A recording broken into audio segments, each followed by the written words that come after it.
আমার শাশুড়ি মাদেরকে বলবো, বউদের উপর অত্যাচার করবেন না।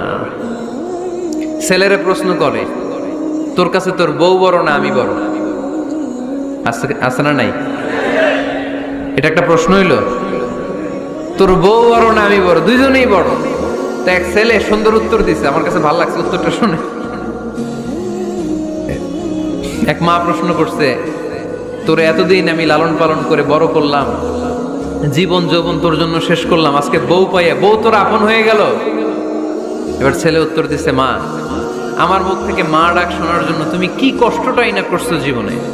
10 মাস আমারে পেটে ধারণ করলা, খাইতে পারো নাই, বমি করছো, খালি ওষুধ খাইছো, তোমার পেট কেটে আমারে বের করা হয়েছে, 2 বছর আমারে দুধ খাওয়াইছো, পেশাব পায়খানা পরিষ্কার করেছো। বয়স যখন 3-4 তখন তোমার আমি মা ডাকছি, এই মা ডাকটা শোনার জন্য তুমি এত কষ্ট করছো। আর আরেকবারের মাইয়া এই ঘরে আইসাই তোমার মা ডাকা শুরু করছে।